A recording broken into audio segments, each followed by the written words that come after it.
నేను సోర్పల్లి జయప్రకాష్ నారాయణ, తెలుగు అధ్యాపకుడిని, డిగ్రీ కళాశాల, MA, PG, pH అన్ని ఇక్కడే. పుట్టింటికి వచ్చినట్టుగా ఉంది. ఇక్కడ పుట్టింట్లో మర్యాదలు ఇవన్నీ ఏదో గరికపాటి వారికి చేసినట్టు ఇవన్నీ అంతా చేస్తున్నారు. కొత్తగాను లోపల కడుపులో ఏదో దేవుతున్నట్టుగా ఏదో తెలియని భయం కూడా ఆవహించింది. అయినా సరే ఏదో 4 మాటలు మాట్లాడతాను. నాకు ఇచ్చిన అందరూ కూడా చాలా విచిత్రమైంది. అసలే వీళ్ళు మహాభక్తులు, అచల తత్వాన్ని ఇదంతా కడుపులో నింపుకొని మనసా చిలక అంటున్న వాళ్ళకు తెలంగాణ పద సాహిత్యం చారిత్రక అంశాలట. ఇది ఎట్లా ఉందంటే, పాండురంగ మహాత్మ్యంలో నిగమ శర్మ అనే ఒక పాత్ర ఉన్నది. నిగమ శర్మ అనే పదానికి అర్థం వేదాలను బాగా అవపోసన పట్టినవాడు. నిగమములు అంట వేదాలు. నిగమ శర్మాభిధానము నేతి బీర చందములాగా ఉంది నాకు ఇచ్చిన అంశం. నేతి బీరకాయలో నెయ్యి ఉండదు. ఇందులో చరిత్ర వెతకమని చెప్పారు. వెతక ప్రయత్నం చేశాను. అక్కడక్కడ కొన్ని దొరికాయి. ఇంకా బొదుగులు దొరుకుతున్నాయి. బరువు ఎక్కువ అవుతుంది. ఇట్లా చూస్తూ వచ్చాను. పద సాహిత్యంలో చరిత్ర ఉన్నది. పద సాహిత్యంలో లోపల చరిత్ర ఉన్నది. నన్నయ్య గారు నాగీ గీతాలు అనే వాటిని పేర్కొన్నారు. అంటే జానపద గీతాలు ఒక రకమైన ఉన్నాయా అని చెప్పాడు. ఆ తర్వాత శైవ వైష్ణవ ఉద్యమాలు వచ్చాయి. మనకు తెలుసు శైవ వైష్ణవ ఉద్యమాలు. శైవం శివుడు ఎక్కువ, విష్ణువు ఎక్కువ అని మనం పోరాటం చేస్తున్నాం. దానికి సమన్వయం చేయడానికి శంకరాచార్య లాంటి వారు వచ్చారు. అద్వైతం, ద్వైతం, విశిష్టాద్వైతం, ఇట్లా అనేక రకాలుగా హిందూ మతంలోనే రకరకాల జరిగే చిస్తీ సాంప్రదాయం, ఇట్లా రకరకాలుగా అన్నింటి ఒక సమరసతను బోధించే విధానంలో అచలతత్వం వచ్చింది. వైష్ణవులు ఏం చెప్పారు? రామానుజాచార్యులు అన్నారు, అన్ని వర్ణాల వారిని కూడా దేవాలయ అర్చనలో కూడా దళితులను భాగం చేశారు వారు. అందులోనే ఆముక్త మాల్యదలో మాలదాసరి కథ మనకు కనపడుతున్నది. ఆ మాలదాసరి రూపాన్ని వర్ణిస్తారు. అసలు భగవంతుడే అంటున్నాడట, కలడొకరుండు మదీయ భక్తుడు వాక్కునరాని కులంబు. పేరు కూడా చెప్పలేను, వాడి కులం పేరు కూడా నేను చెప్పలేను. వాడు ఒకడున్నాడు. ఎవడాడు? మాలదాసరి. అంటే మాలదాసరి అని చెప్పారంటే దళితుడు అనుకుందాం.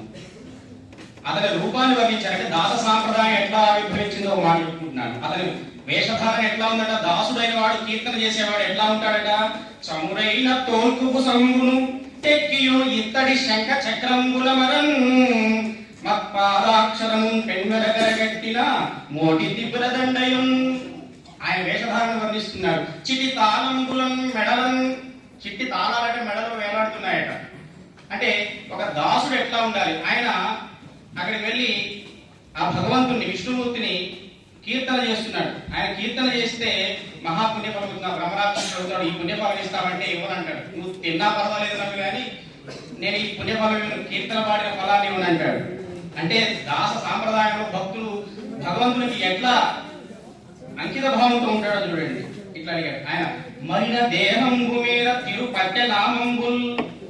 వాడి బడుగు దేహం మీద పెట్టుకున్నాయి. అనేక మాయామాధవ రాగము, కైశికి రాగము, ఇంకా రకరకాల రాగాలను భగవంతుని ఆరాధించాడట.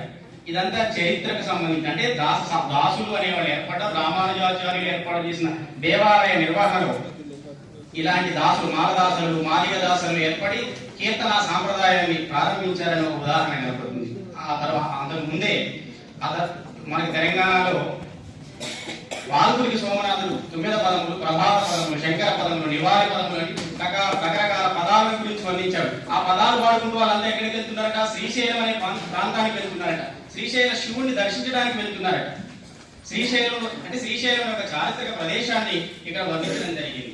ఇంతేకాకుండా బసవ పురాణంలో ఉన్న వ్యక్తులందరూ కూడా చారిత్రక పురుషులే. అందరూ కూడా మడేరు మాచయ్య కానివ్వండి, ఇంకా మాదయ్య కానివ్వండి, చాలా మంది వ్యక్తులు, వివిధ కులాలు, వివిధ వర్ణాలు, వివిధ జాతులు, స్త్రీ పురుష భేదం లేకుండా బసవ పురాణంలో వ్యక్తులు వర్ణింపబడ్డారు. ఇట్లా మన ఈ పద సాహిత్యానికి బీజాలు ఈ కవులందరిలో మనకు కనబడుతున్నాయి. తరువాత కృష్ణమాచార్యులు వచనాల ద్వారా మన తెలుగు సాహిత్యంలో పద సాహిత్యానికి అంకురార్పణ జరిగిందని భావిస్తున్నారు. ఆ కృష్ణమాచార్యులు కూడా వారి చరిత్ర కూడా మనకు ఉన్నది. వారి వచనాల్లోనే వారి చరిత్ర మనకు కొంత కనబడుతుంది. వీరు కాకతీయ ప్రతాపరుద్రుని కాలం నాటి వారిని మనకు అర్థమవుతుంది. ఒక వచనంలోనే ఉన్నది. ఆయన తన జీవిత విశేషాలు కూడా కొన్ని చెప్పుకున్నారు. కాకతీయ ప్రతాపరుద్రుని కాలంలో ప్రతాపరుద్రుడట కృష్ణమాచార్యుల వారికి 50 గ్రామాలను ఇచ్చేశారట. వాటి మీద వచ్చే పనులన్నింటినీ వసూలు చేసుకోవాలి. ఇంకా కొన్ని అగ్రహారాలు కూడా ఇచ్చారట. ఈ ధనంతో ఆయన రాగి రేకుల మీద తన వచనాలన్నింటినీ రాయించి వాటిని శ్రీరంగం తీసుకువెళ్లి అవసాన దశలో శ్రీరంగంలోనే బ్రతికారట. అట్లా ఈ కీర్తన సాంప్రదాయాన్ని వచన సాంప్రదాయానికి పాదుకున్నటువంటి కృష్ణమాచార్యుల గురించి ఇది ఏకాంబరనాథుని సిద్ధేశ్వర చరిత్రలో దీని గురించిన ప్రస్తావన. ఈయన రాగిరేకుల మీద ఈ వచనాలను ముద్రించి అక్కడ తీసుకువెళ్ళాడు, బండ్ల మీద, ఎత్తుల బండ్ల మీద అక్కడ తీసుకువెళ్ళాడనే విషయం ఈ చరిత్ర గ్రంథంలో కనబడుతుంది. ఇంకా మనకు తెలంగాణలో భక్త రామదాసు ప్రధానంగా కనబడతాడు చారిత్రకంగా. ఆయన గురించి చారిత్రకంగా పరిశీలిస్తే చాలా కీర్తనల్లో కనబడుతుంది. ఉదాహరణకు ఇక్ష్వాకు కుల తిలక ఇకనైనా పలుకావే అంటాడు. ఆ కీర్తనలో సీతమ్మ వారికి ఇది చేయించానయ్యా, లక్ష్మణుడికి ఇది చేయించాను, శత్రుఘ్నుడికి భరతుడికి నీ ఆభరణాలు చేయించాను, ఇప్పుడు నేను జైల్లో పడి ఉన్నాను, మరి నన్ను కాపాడే బాధ్యత నీది కాదా అంటూ శత్రుఘ్నునకు జయిస్తి బంగారు మొలత్రాడు, ఆ మొలత్రాడునకు బట్టే 10,000 మొహరీలు రామచంద్ర. ఏమయ్యా, నీ తమ్ముడు శత్రుఘ్నుడు బంగారు మొలత్రాడు చేయిస్తే దానికి 10,000 మొహరీలు అయ్యాయి, ఇప్పుడు నేను జైల్లో పడ్డాను, ఎవడు కాపాడాలి? ఎవడబ్బా సొమ్మని కులుకుతూ తిరిగేవు రామచంద్ర అన్నాడు. దేవుని కూడా ధిక్కరించాడు. భగవంతుని మధుర భక్తిలో భగవంతుని ప్రియుడుగా రకరకాలుగా భావిస్తారు. సఖ్యం, మిత్రం, మిత్రులాగా తింటారు. ఎరా మిత్రుడు తిట్టినట్టుగా కూడా భగవంతుని తిట్టడం మధుర భక్తిలో ఉన్నది. ఇట్లా ఆయన తిట్టాడు. ఈ మొహరి అనే పదం మహమ్మదీయ పాలనలో ఉన్నటువంటి రాజుల నాణ్యాలలో మొహరి అనేది ఒక చారిత్రక అంశంగా నేను ఇక్కడ మీకు తెలియజేస్తున్నాను. ఇవే కాకుండా ఈ ధిక్కరించడం అనే సాంప్రదాయానికి ఏమిటి, ఈ దాస సాంప్రదాయంలో ఉన్న కవులంతా కూడా భగవంతుని ఎందుకు తిడుతూ ఉంటారు. ప్రతిసారి వేమన ఉన్నాడు, వేమన మీద కూడా ఈ అచల పద సాహిత్య కారుల తత్వ కవుల యొక్క ప్రభావం ఉందని చెప్పడానికి ఆయన ఒక పద్యం ఉన్నది. ఏమిటా పద్యం? ఎందుకండి వీళ్ళు ఇట్లా తింటారు? ఉదాహరణకి వేపూరి హనుమద్దాసు గారు ఒక కీర్తనలో ఇలా అంటున్నారు. అయిపోతుంది సార్, 2 నిమిషాలు. మనుషుల్ని నిన్న కూడా చెప్పారు ప్రధాన వక్త గారు, యోగి గారు, భాస్కర యోగి గారు. ఎందుకండి ఈ శిష్యులు ఎట్లా తిడుతూ ఉంటారంటే, పండిరీతిగను బలిసి బలిసి కందబోవునది, బలిసి అందబోవునది అందలేక క్షేమముగా కాక వేపూరి హనుమద్దాసునన్ అంటాడు.